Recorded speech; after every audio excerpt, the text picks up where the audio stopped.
Okay, we're gonna have a fun one here. Huh, darling pie. I can cut that out.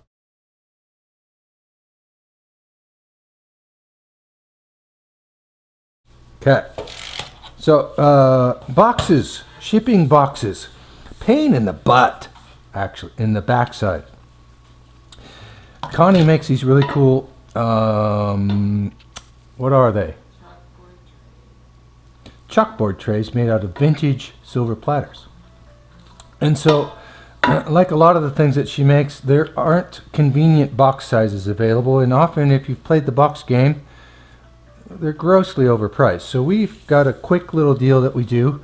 We make our own boxes really fast. Here's a round plate, 13.5 inches will give us enough room for packing. So we can make a square box, 13.5 by 13.5, and then it's a thin platter, so with a little bit of wrap on it, maybe 1.5 inches, 2 inches is huge. And if you get these too small, they're kind of hard to handle. So probably we'll make it a couple of inches tall, and then pack up the difference so it doesn't move around in the box. So really quick, we've got our info. We're going to make a quick sketch and then go cut this out of some cardboard and fold it up.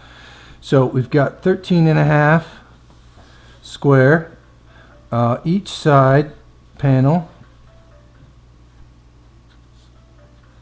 here is roughly that 2 inches height. So we'll go through and add some math to these. So and then we've got a fold over flap on each one. So I do this little sketch.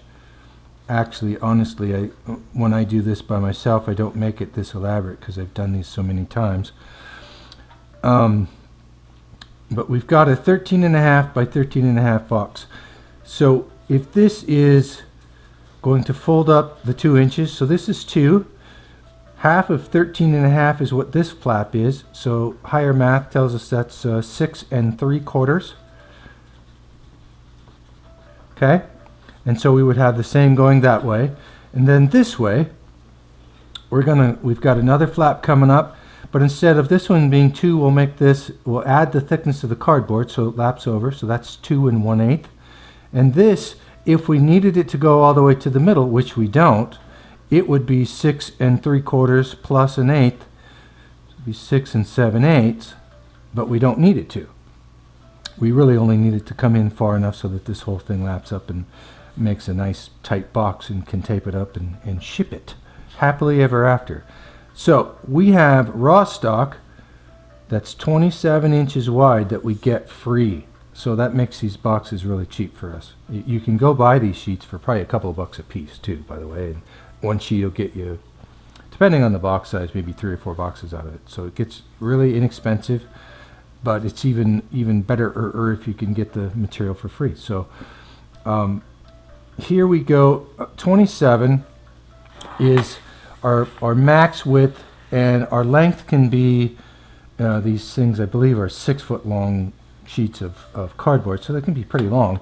So we always make use this side the controlled width of 27, and I don't have my glasses on here, but so let's go 6.875 plus 6.875 plus 2.125 plus 2.125 plus 13.5 equals, oh, gotta turn that calculator on first. Okay, so we're gonna go add this again, 6.875 plus 6.875, 2 flaps, plus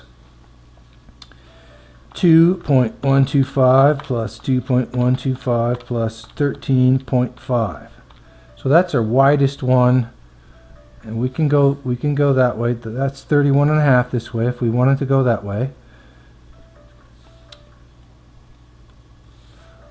And then this way would be, let's go this way, 6.75 plus 2 plus 2 plus 6.75 plus 13.5 equals, so that's 31.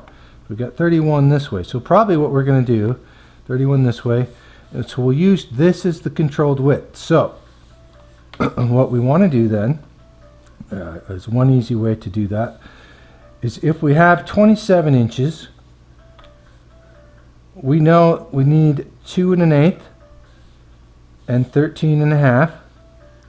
So we've got 13.5 plus 4.25 and minus 27 divided by 2. So that would tell us that these flaps should be 4 5/8 out here. Okay? That's confusing. Just try this a few times and you'll get it really quick. So each of these are 4 5/8. So that's 4 5/8, 2 1/8, 13 1/2, 2 1/8, 4 5/8. So we're going to go take this information and whip out a box. Okay, we are ready to rock and roll. Here's our little sketchogram. Here's some basic tools that I use. Framing square, utility knife. This is a wallpaper smoother. I use this for creasing the cardboard. Obviously a tape measure, trusty Ticonderoga pencil, and a long straight edge, and of course some cardboard. So what I'm going to do is go through real quickly and map this thing out on the paper, or on the cardboard, and then we'll cut it out. So before I cut it out, I'll come back, show you what I've drawn, and then we'll cut it out and bend it up, and I'll film that part actually, because that would be more interesting than watching me draw lines, probably. As if this is interesting. But, all right, right back, hang on. Okay, and now an important quick note of change. It's not really a change, it's something that I just kind of do on the fly, but I thought it's worth talking about. These two flaps here are the ones that tuck inside, so we're going the two long flaps. This one flaps all the way over to the middle, so these are the ones that need the added eighth, because it's the thickness of the cardboard, so this thing wraps together. So I went through, retweaked these dimensions really quick.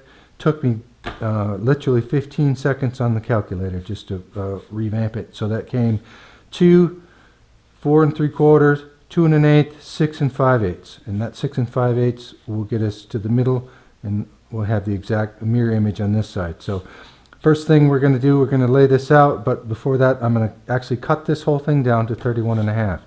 So that's our entire piece by 27.1. So here we go. All right, we are all marked out. So basically what I did is I took this drawing and copied it to here. Here we are. This is 4 3/4, 2 inches, 13 1/2, 2 inches, 4 3/4. Then going this way, we had 6 7/8, 2 1/8, 13 1/2, 2 1/8, and 6 7/8. So that is our line to cut everything off. This folds at a crease here and up, and so these are little tabs that will flip in. So we're going to go through and mark these just so I don't cut off the wrong one. Not like I've ever done that before.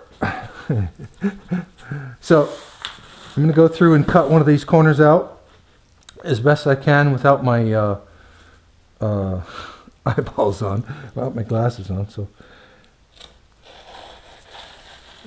that, and then we're going to make a quick notch here.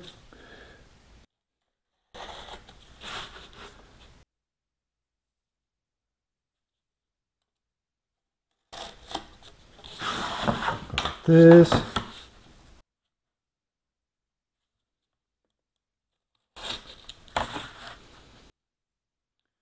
you get in the groove here, this is actually really a really fast process. Boom. Okay, and this little tab thingy comes up like this. All right, so I'm going to go through and cut off the other 3 of these. Then we'll come back and I'll show you how we crease them to fold it and make a box. Okay, here we've done it. 4 corners, 4 tabs. We're all lined out, and so the creasing process, all we do is take this little guy there. We'll try not to rip the paper. Sometimes on this stuff going with the grain it will tear a little bit, but it still works great. You just give a little crease there, and once that's done, this box will fold up nicely on those points. And so with these little taps, see, we'll go around and we'll do all 4 sides very quick. Actually take me probably 1.5 to 2 minutes to run around and cut all these corners off. It's really, and it's of course not a race, but obviously you don't want to get involved in doing something like this. It takes too much time. Sort of defeats the purpose. But actually the reason we started doing this is because it's precisely that. Trying to find the right box size, just the effort to find the box is a phenomenal waste of time sometimes. And then the pricing on boxes, if you've checked into it before, is, unless you're buying bulk, a bit. It's not really friendly for the small craft store, and that's why this is a really cool idea. Alright, so we're all creased out. So here's the innies. This guy comes up like this. There's that. These two tabs fold down, this comes up, folds over, and boom! Custom box. So this will get stuffed with some cool products and shipped off to a happy customer, and that's my story. I'm sticking to it.